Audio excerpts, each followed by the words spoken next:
Hello, welcome to our first Speech Talk Live. This is episode 1, and my name is Jay Oza, and I am a mentor for this learning cohort that works closely with Coursera's course called Introduction to Public Speaking.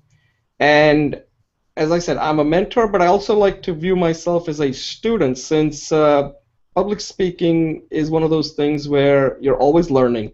So one of the things that I wanted to start this was that to learn, but also to teach others or support people who also want to improve their public speaking, share some of the speeches, and kind of create a community that is more like a workshop. This is not something where we're just going to tell you what you should do. This is where we want that interactivity so that we can talk about public speaking. Because let's face it, everybody says public speaking is important, but there isn't anything out there where people can actually talk about public speaking and learn from it. So I'm hoping that this particular hangout is a way for us to kind of come together and learn and improve at the same time. Okay, so at this point, let me see. I want to kind of open it up for introduction. So I see we have Julie on the call. So Julie, you want to introduce yourself?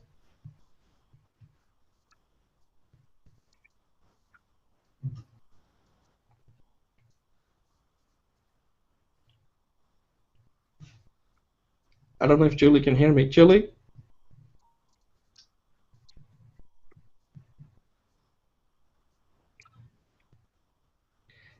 Maybe we have a problem with our audio. So until I get our audio, that's Julie Finkelstein.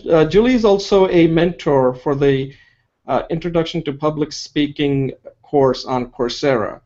And besides being a mentor, she also teaches people meditation and mindfulness. So unless I get her back on, unless we can hear her audio, maybe, that's a brief little intro of Julie. Julie, can you hear us?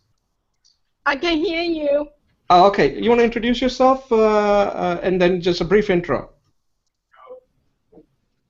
Yes. I'm sorry for the dog. I am Julie. I'm currently moving from Chicago to the East Coast, Stanford, and I'm actually speaking to you from a hotel. So please excuse the agitation.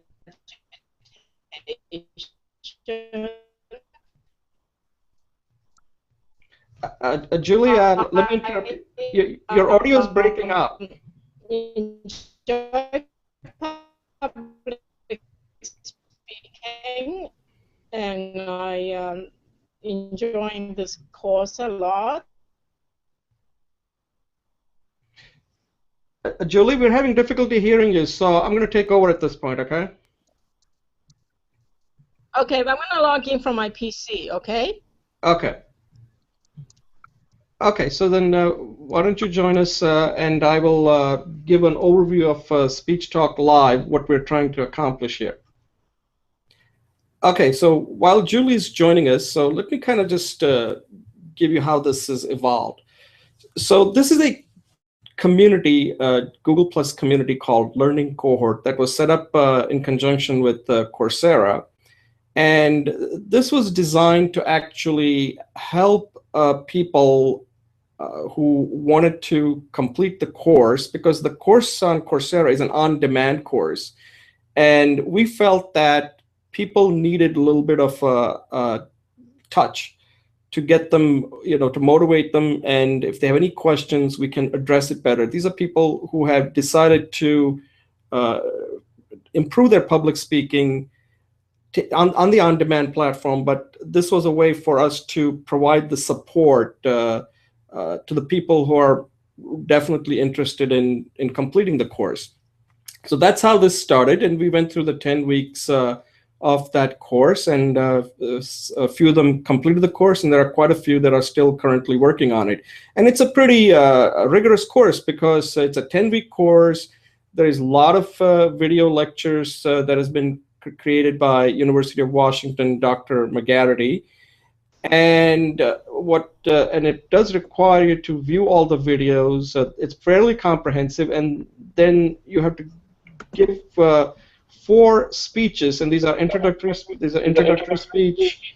You have to mute your line, Julie. Introductory speech, impromptu, informative, and persuasive, and they could take quite a bit of time. And the reason why the course, I think, is called Introduction to Public Speaking is because Dr. McGarity, who's the instructor, wants people to kind of not get too deeply involved in picking a topic. Pick a topic that you're comfortable with, but the main idea is to learn the elements of public speaking.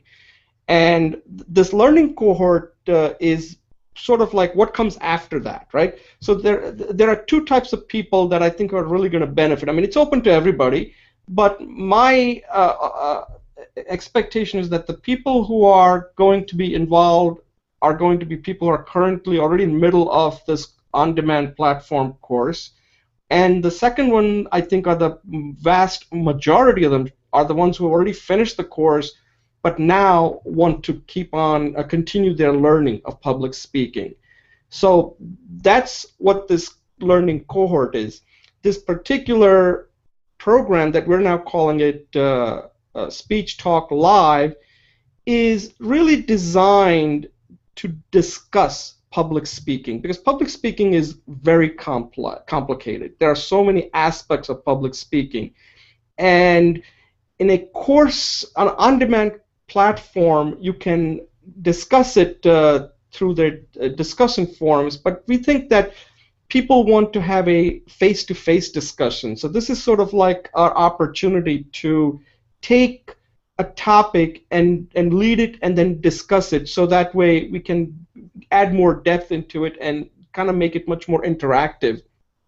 And the way I've laid out this, and this is right now the first episode, so we're going to see how this is going to work out. And the first, I basically split it into 3 segments, and they're going to roughly run between 15 to 18 minutes. And then, so 3 segments. Ideally, what I would like it is to take one area that's giving people problems. So like today, the one we're tackling is fear of public speaking.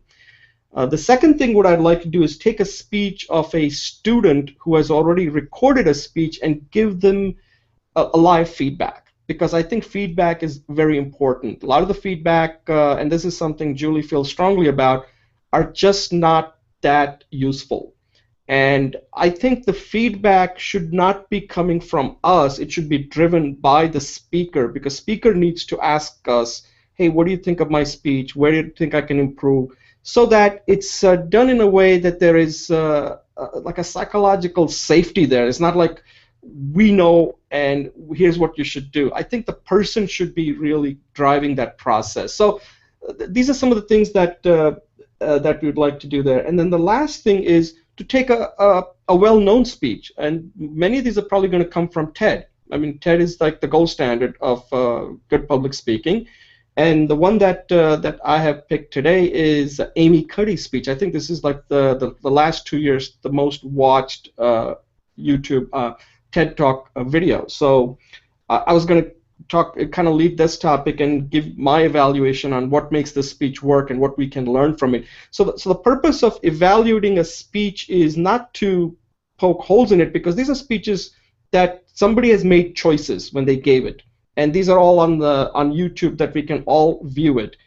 And what I want to get to it is, what are the choices the speaker makes, and what makes the speech so effective, and what we can take away, so that when we are giving these speeches, we're also just as good. Now, I want to be, set a proper expectation. These TED speeches are really, the people who give these, they practice.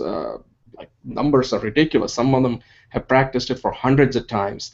I mean, obviously, the speeches that we're giving, it's not going to happen. But it just goes to show that when you see these TED Talks, these are high quality speeches. They're getting all kinds of coaching, and they've been rehearsed it, they practiced it. So by the time you see it on the video, you are getting almost like a performance. It's like a real performance. Okay, so we have to kind of realize that these are the probably the best speeches you're going to see. Now that doesn't mean that we can't give them, but I'm just setting the expectation that to get to that level requires a lot of effort. And I think, I think we can get close enough, or we can even get just as good. So I don't want to say that we can't do it, but I'm just saying there's a lot of effort required to do that. So I'm pretty excited about this Speech Talk Live. Like I said, this is the first episode, and we're going to learn along what's going to work, what's not going to work. But this is not where, this is what I'm starting with, and based on the feedback that we get from participants and the people who are viewing it, I'm open to making changes so that this really adds a value to people that are viewing it. And if you want to be actively participating in it, it's open. This is basically for you to improve your public speaking. That could be either through viewing it or to actively participating. I highly encourage you that if you want to, if you have a speech that you are giving in front of an audience, I suggest you record it and then come on and saying, hey, I recorded the speech, can I get a live feedback from you folks? And we can certainly, I think just doing that will help you improve your speech if you do that much. I think many people just don't do it, and they just kind of wing it. And I don't think that we have technology and we're making this available to you, so please take advantage of it. Julie, do you have any comments on some of the things I said, and how do you like this thing to evolve? I mean, this is the first episode, so we're going to try some things, and then of course we're going to make some changes based on how it goes, what works, and what you think that people are really looking for, or that's going to help them.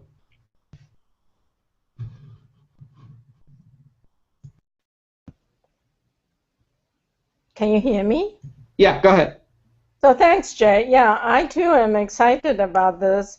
I had participated with many of your earlier programs, so I know this is the second project, or the second launch.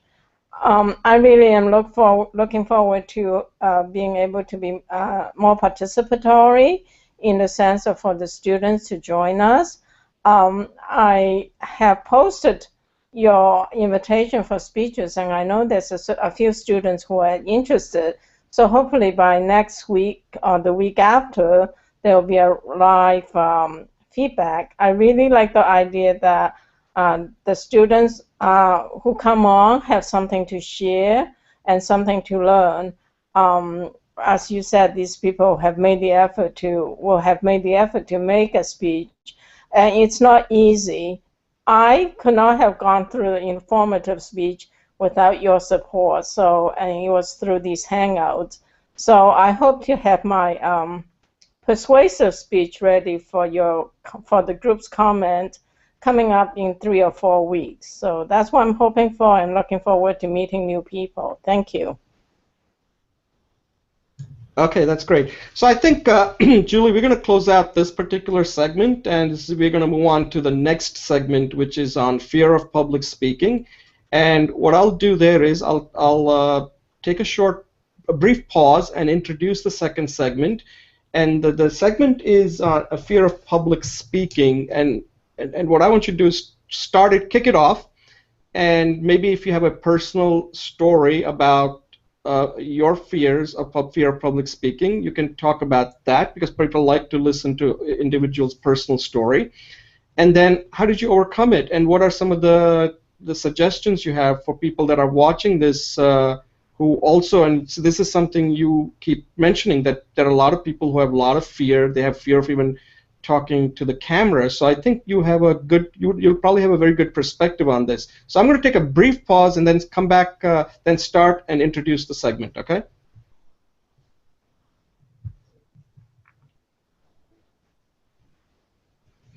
Okay, so we're now moving to the second segment of Speech Talk Live Episode 1.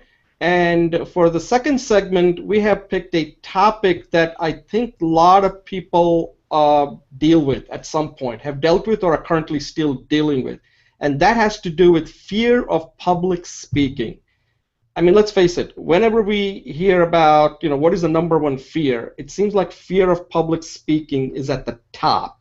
And what I'm going to do is I'm going to turn it over to Julie, who's going to lead this topic, and then I can come back and give you my perspective on my perspective on fear of public speaking. So Julie, you want to take it over? Hi, yes, Jay, thank you so much. Yes, I run a Google community group on public speaking as well, and one of the first and many topics, recurrent topics, is the fear of public speaking, and the fear goes from just in a business meeting, starting to stutter and not able to formulate a sentence, to fear of not coming across professional, or fear of in networking situations not knowing how to connect. And I have turned this phrase of public speaking into public communicating, because in a global platform, a lot of the time the speaking is the beginning to invitation to communicate. In my own personal recent experience, one of the biggest fears I had was when I did my introductory speech. It was not fear of the people, but fear of the unknown, because in front of the camera, I was unable to know who I'm talking to. One of the things that always frame me in helping me to talk to people is to see people's faces. So in terms of what I think a hint for overcome public speaking, on the Google community website, Sowmyan did a lot of research, and there's a lot of good hints. And one of them is just to get active, before you do the speech, move your hands around, make your hands like butterflies, take a deep breath, do deep belly breathing, and just practice. So that's one thing, is just do some physical movement before you speak. Deep breathing, hand movements, pacing are all good. And while you are speaking, the hints that could help is, one is, this was a suggestion provided by you, Jay, is to imagine who I'm talking to and have some peoples I'm talking to. So for me, it becomes more conversational, so the fear of unknown is less. And the other thing is just know that they want to support you to overcome the fear of you have to be perfect. And finally, the third thing in terms of overcoming fear of speaking is, again, a suggestion I think very useful provided by you, is asking questions, because that opens up the forum. And finally, I'll just close with it's really, really good to practice. And so my plan is, after I finish this curriculum, is to go back and do it again. And then my own personal topic of passion is meditation. So I will continue to practice on that. So I'll turn it back over to you, Jay. Yeah, that's great. So the way you are dealing with fear, because let's face it, we all have fear, okay?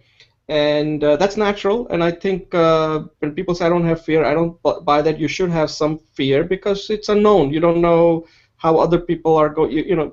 Other people are going to judge you. So there should be some fear, but that doesn't mean you can't overcome it.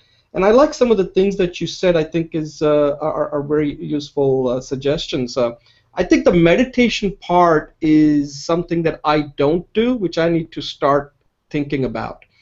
And I keep reading about that you have to get your mind in the right mindset before you actually go and give a public speech.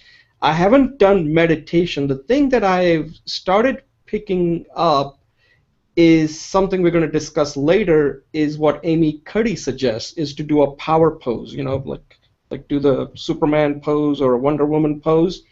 And I have been doing that, and I think it does help. At this point, it's not that clear how well it's helping, but I think just to getting that frame of mind, like, okay, I'm going to give a great speech, I'm going to give a great speech.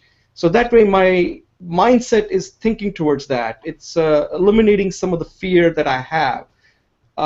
The other thing that I think you also mentioned, that's something that I suggested, is something that we're doing right now.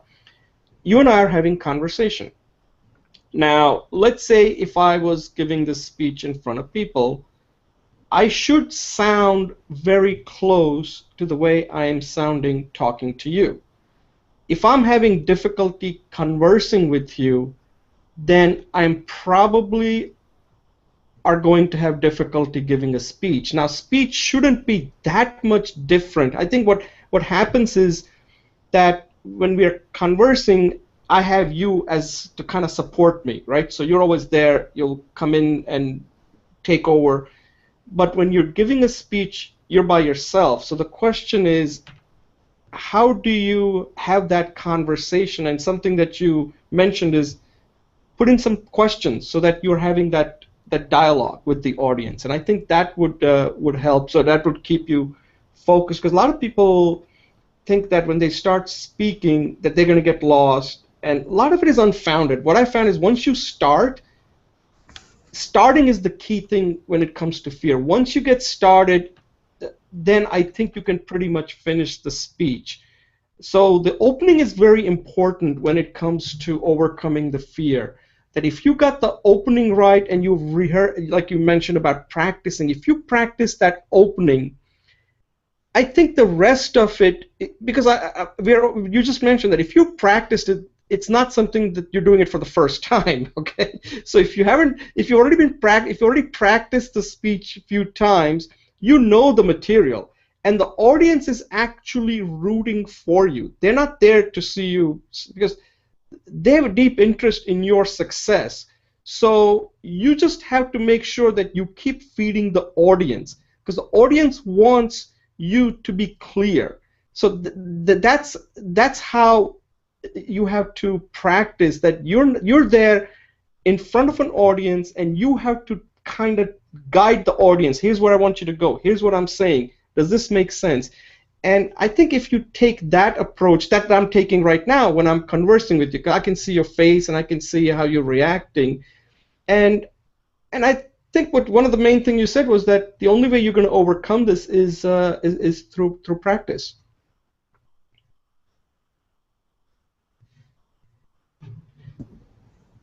Yeah, go ahead. Yeah, Jay. Yeah, I agree. Practicing is really, really important. And the other thing that actually, as by way of example of Mercedes, is when you get a group of people together and just mutually support each other, it becomes more fun. So I'm hoping that the Speech Talk Live will be a community for people to, provide a place where they can get feedback and also participate in giving feedback. And fear is it's a common denominator in the sense that, like you say, we all have fear. Actually, the fear of public speaking is a very basic human situation.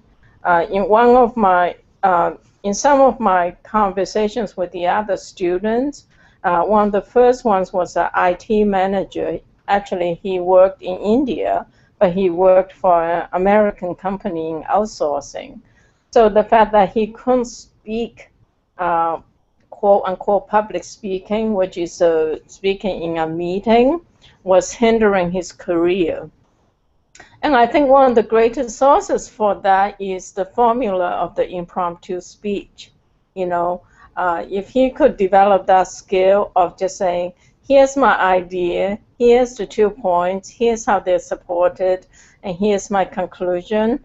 If he can always have that ready, that will also be a great tool for any kind of, not just public speaking, but any kind of business meeting, or even in the follow-up to an elevator speech. You give an elevator speech, say, oh, this is me, and then someone asks you a question, and you can come up with that impromptu answer. Using that format, it will show that you're really, really organized and you can think on your feet. So that's another tool I will recommend is get really comfortable with the impromptu speech. Yeah, the other thing I'll point out is, and something that I do a lot, so this is something that I think helps me, is just what we're doing right now. You can actually just get on YouTube and hit start the Hangout and just give your speech. Just keep practicing and record it. And there is no better way to improve your public speaking than doing it that way. I mean, we have the technology. One of the things that I'm always amazed, Julie, is that many people don't even know what they sound like. They don't even record their voice. I'm not even talking about video. Recording your voice, like let's say you want to give a speech on meditation. Even if you record it on an audio recorder or your smartphone and then listen to it, if you do that much, you will improve your speech significantly, just that little recording and listening to it. Then if you take it to the next level and video record it, then you'll pick up like all kinds of gestures and your facial expression and how you look and how your body language, is it consistent with your voice or your voice expressions. Those things have to be synchronized. This is a lot of work. And if you're not doing that and you're just going and giving a speech for the first time and not know how you actually look, then you're kind of winging it. At that point, you should have fear because at that point you don't know what to really expect. There shouldn't be any surprises when you're giving a speech today. We know what good speeches look like. We know what you should look like when you're giving a speech. And even this particular segment, I will go back and view it and say, okay, what could I have done? Did I come across properly? Did I communicate well?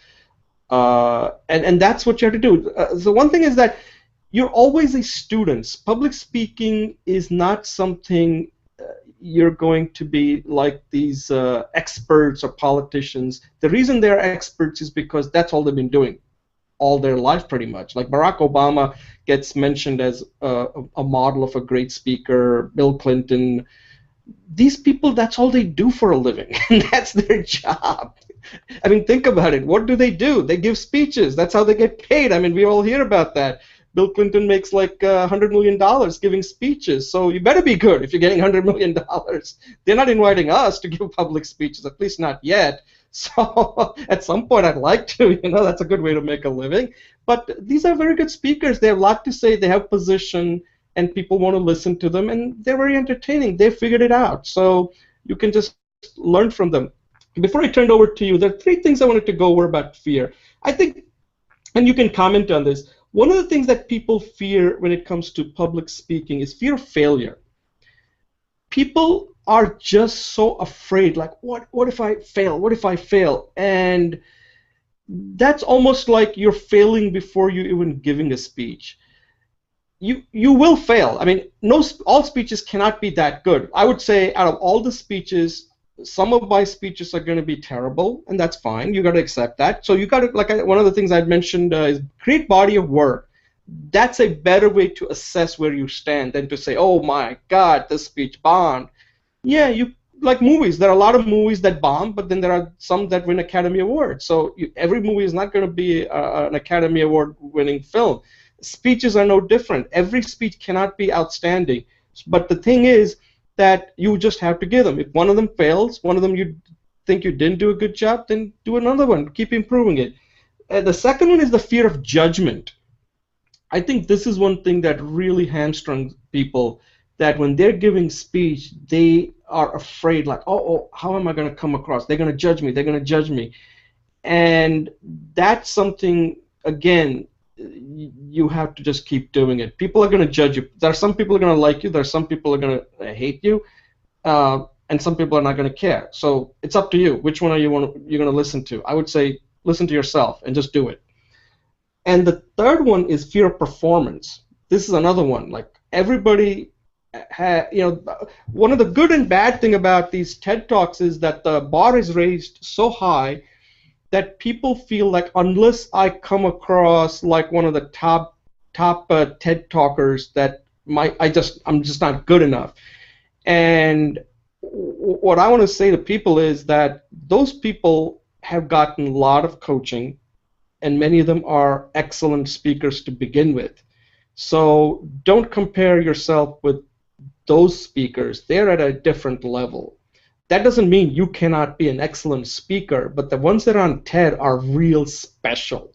They get immense coaching on voice, body language, how to stand, how to come across, visuals, everything. They're getting, it's almost like you're getting like your personal trainer. They get not just one, they get several. I was just watching 60 Minutes. So don't compare yourself to that. Just see if your message is coming across clearly. Are people able to understand what you're saying? Do they like your speech? Do they get the main message? If you can just focus on that, then you achieve your objective of delivering a good speech. Julie? Hi, Jay.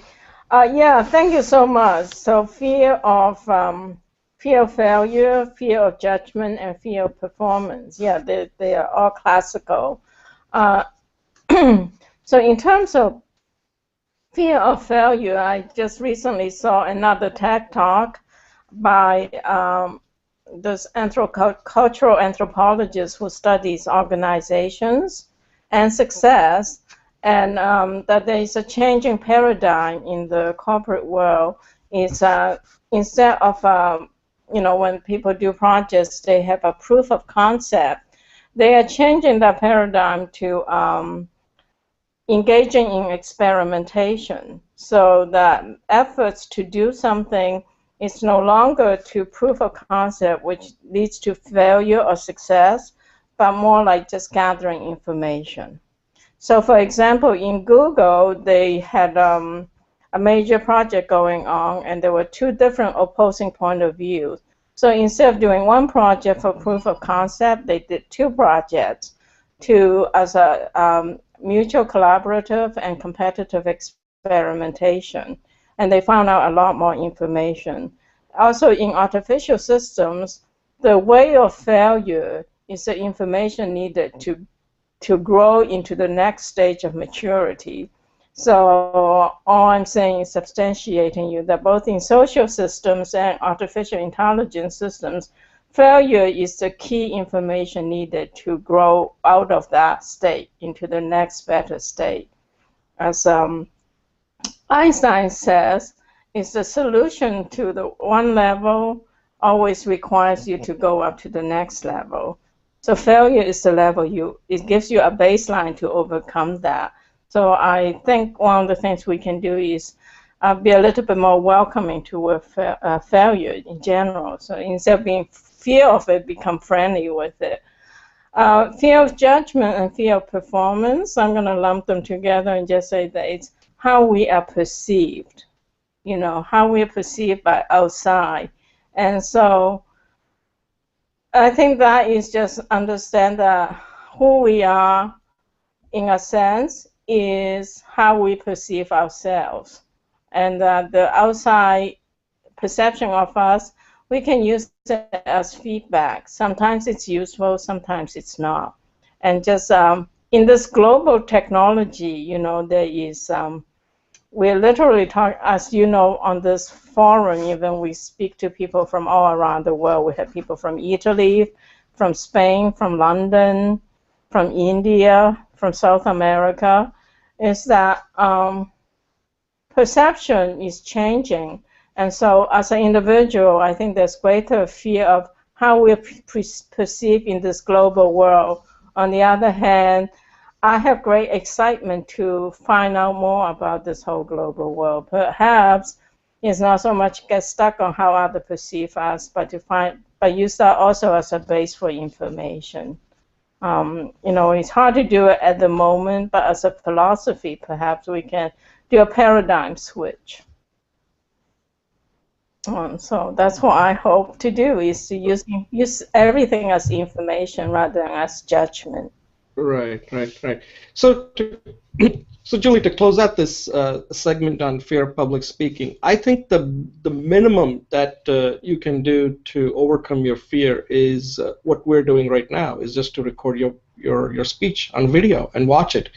And if you do that, then you're ahead of a lot of people out there. So if you just right now are watching this or watch it later and you do have fear, and like I said, I'll admit I have fear. Okay, I do have fear, and the only way I try to overcome it is by recording it and then re-record it and re-record it till I suck the fear out of it as much as I can, and that's the only thing you can do. Okay. So I'm gonna. Any closing comments on this, Julie, before we move on to our next segment? Just say thank you, and I think that I enjoyed it. Thanks. Okay, thanks for your leading this topic, Julie. Okay, so we're going to take a quick little pause and move into our third segment, okay?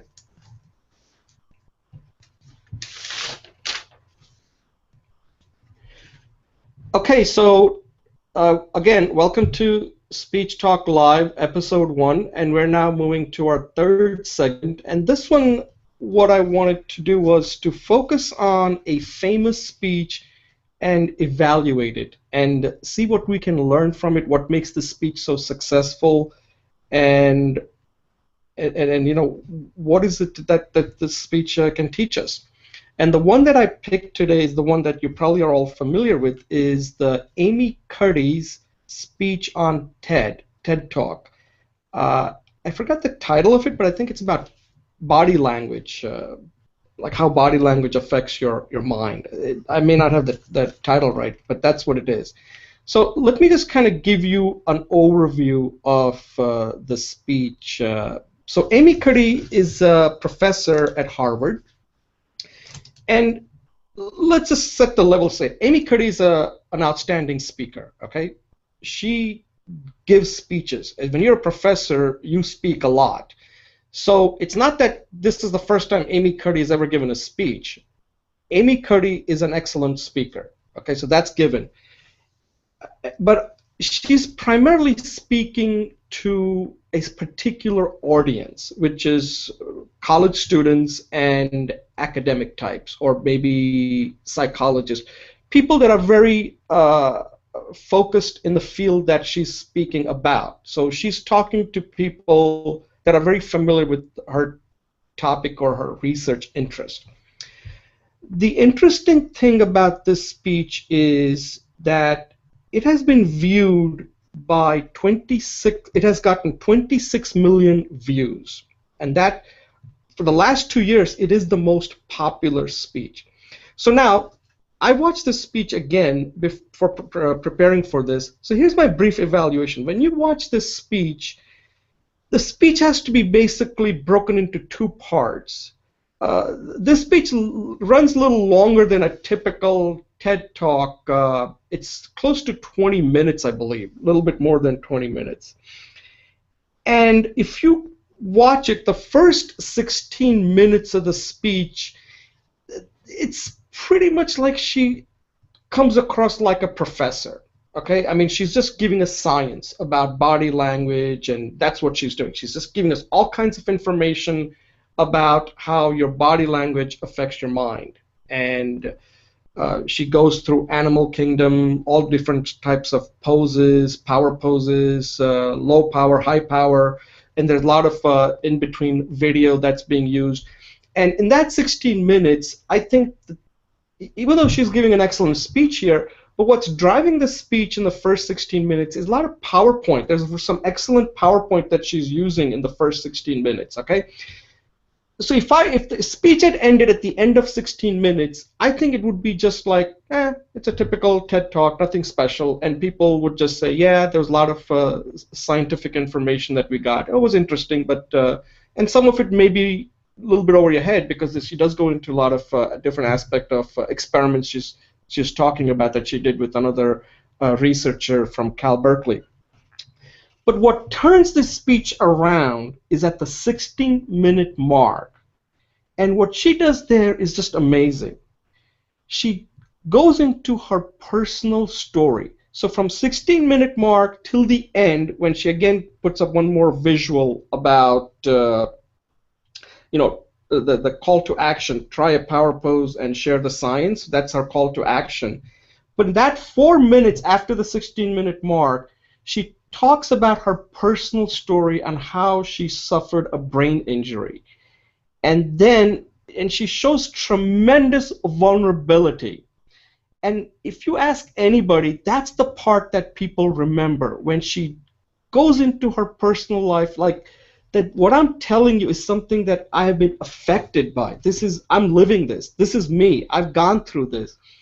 And that comes across so clearly to people that the first 16 minutes that you were saying, oh, what did she say for the first 16 minutes? It kind of just goes by, boom, and they just focus on that two, like I think she spends maybe 2 minutes where she's talking about her personal story on how she had to overcome her brain injury and develop her own confidence. And then after that, then she was able to relate to it that, hey, this is my story, but there are others that I'm also seeing when she was a professor, when she's as a professor at Harvard, other students are also going through what she went through and how she's been able to help them. And then she, at the end, says, look, this is my story, this is somebody that I work with, but this even applies to you. And then she ends with her famous call to action where she says, fake it till you become it. That's the key tagline, fake it till you become it. And that's what makes the speech great. And this is something that we can all learn from, that you have to somehow get the audience to feel. And she does that so effectively. I mean, it's just not me talking. I mean, this speech has been viewed by 26 million people, and people get that feeling. And every time I watch it, when I get to that 16-minute mark, I just really focus on her, and I say, wow, she's really talking to me. She's talking to a lot of women and even men who go through this every day, that how do I project myself? How do I be confident? And after watching it, you feel highly motivated. In fact, we even mentioned that before giving a public speech, you may want to try the Amy Cuddy's, it's now known as Amy Cuddy's power pose, which is basically the Wonder Woman pose or a Superman pose. So that's my overall take on this speech. And I think the thing that I learned from this speech is, and again, the choices she makes is kind of interesting, that she gives the science in the first 16 minutes and then she talks about her personal story. And I just, the 16 Minutes did a report on this, and this is the part where she was a little bit ambivalent about whether she wanted to talk about her personal. She's never done that before. And that's the part that people remember the most about this speech. And it has kind of made her into like a superstar on the talk circuit, and she now gives speeches, and she's got like a form now. She has a voice, and without that, we would not know about that. So the power of speech is an example of a power of speech on how the science is science, but until you can make audience feel, it doesn't do much. And here she's showing that I'm a professor, but until I got that form in front of the TED and was able to personalize it, and that's what makes this speech so effective, and it has so much, it has helped so many people. So Julie, do you want to have a comment on this speech, if you have ever seen it, or what is your take? Yeah, Jay, I actually have seen the speech, and I shared it with a few of my women friends. And one of them was doing a major speech at an art show, and a conference, and like an international. She's an artist, so it was a conference of artists, and she actually found it extremely helpful. And so I enjoyed the speech. I did not notice that 16th minute segment, so I have to go back and watch it. And talking with you, my own personal realizations at this point is that it's not just for women. That men have similar inner challenges and trials and tribulations, and it will be fun for us to maybe do some poses one day as a segment here and talk about how we feel. And I'm going to watch that video again. And when you post the segment, I'll post some comments on it. So thanks. That was fun. Yeah, one of the things that I think we would do is if we get, I mean, you and I have done this many times, but I think when we get people who are new or you feel like this is something that they're not used to, then I think that's how we should begin. That, okay, we're going to take a minute and two and just do like a power pose and just kind of make it fun. And that way, you know, people will be more relaxed because according to our science, it does tend to raise the testosterone and then lowers the cortisol. So you're less stressed and you're more dominant like that. I think that's how it works. So those hormones are affected by just doing the power pose 2 minutes. And I think it's something that we should encourage people. Like you said, that ties into the previous segment about fear of public speaking. And a lot of it, when you're giving a speech, you control. You see, public speaking, one thing that a lot of people don't, that you have tremendous control when you are speaking. You are the one who's speaking. You're the one who's driving the message. It's all in your hands. And once you start giving away that power, that's when you start developing that fear. So I like what she says at the end, that all you do is, you know, go into a bathroom stall, go into a room, and just do a 2 minute of a power pose, and at least, not that it's going to work out all the time, but at least you will be confident because your body is telling your brain that you can do it. And I think that's what her key message is, that sometimes you have to fake it till you become it. And according to the science, supports that. So I think it is something that maybe we should all start out before we start out our speech talk live. Maybe we should just take a 2 minute and just do a power pose and say, okay, now we're all becoming a public speaker, confident public speaker.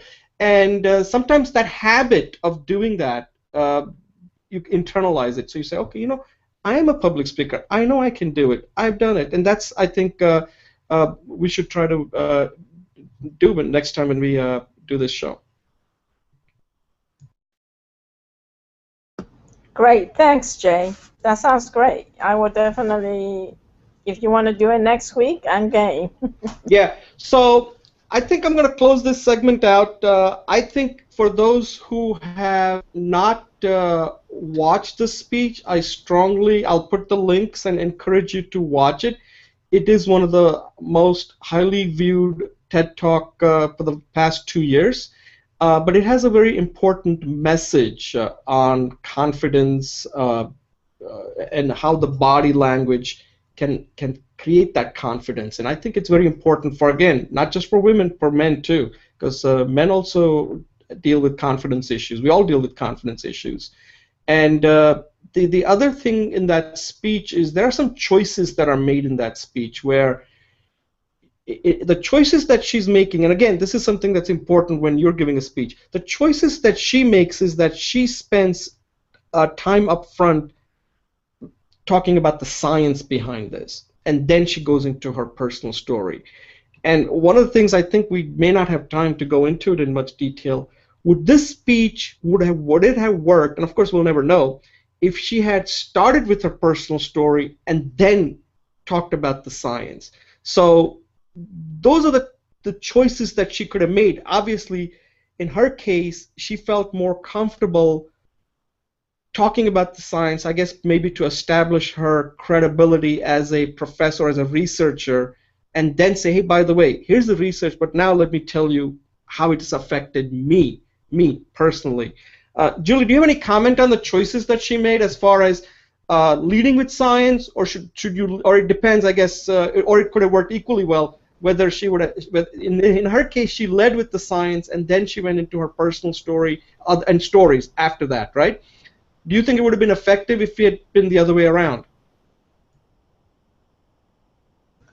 God says maybe she could sandwich it. She could talk about her problems and then how it solved it, go into the science and show the solution. One of the techniques I really like is to do a sandwich technique. Tell people what you're going to tell them, give them all the details, and then tell them what you told them and what that means and possible actions. So it's a little formulaic, but I have to watch her speech again, and I will post on your question, my answer to your question. There. Yeah, she does kind of do what you just suggested. She starts out with that, and then uh, she goes into the science, and then she does end it with that power pose. So in a way, you will notice it that she's essentially doing what when I said that the science actually comes like right in the opening is not the science. The opening is she does go into the power pose, and then she goes and explains the science behind it. Then she talks about her personal story and ends with the call to action on why the power pose, pass it on to other people. So what you're suggesting is essentially how she organizes the speech. So okay, yeah. So Julie, when you get a chance to look at it, I would love to get more comments on it, and maybe you can start a discussion on that. Okay. Very good. Thank All right. you. So we're gonna close out this segment, and now let's just any closing thoughts on how you think this went and what we need to work on in the next in the future. I think it went really well. I think we have 3 minutes, so I think one of the key things I like to work to is, and I apologize for it this week, is that I think we should start on time and end on time. As a public-based activity, I think sticking to time is really important. Right, right. No, I agree. And again, this is the first one, and I think we'll get some kinks out of this. And as we get better at it, it'll be much more well organized. And this is part of learning. So, and again, the timing is not. It's when I start because some of these segments are going to be edited. So each of the segments are going to be separated out and posted so that like if people want to. I'll put that Amy Cuddy's thing on the YouTube, and then people can comment on that. That might get some views outside the course because Amy Cuddy is really a public figure now, right? And when you get 26 million views, so I think we may get a lot of other people commenting on it. It may help publicize what we're doing here in Speech Talk Live, and then I think the thing that that I would like to really do is if we can get somebody else besides you and me, and we can like evaluate their speech if they're open to it. So if you know anybody that wants to come on, and we can like they should have recorded either. It could be either an impromptu and not intro. Intro, I think, is not something I would want to spend time evaluating like that. I think intro is intro. But definitely impromptu, something that's more than 5 minutes at least. So impromptu, informative, or persuasive, and they want to say, okay, I've recorded it, but I'd like to get some real live feedback and discuss it. So it's not just like feedback; it's to discuss the speech and then to have a conversation on what just to feedback on what we can help the person with based on the question the person is asking. Yeah, I do know someone. I'll handle that with you offline. So. Okay. All right. So at this point, I want to thank you, Julie, for participating, and for those who are viewing it, thank you for watching. And if you have any comments, questions, or suggestions on how to make this or how we can make this better, please let us know. And again, thank you very much. And this ends our episode 1. Thank you all. Okay, Julie.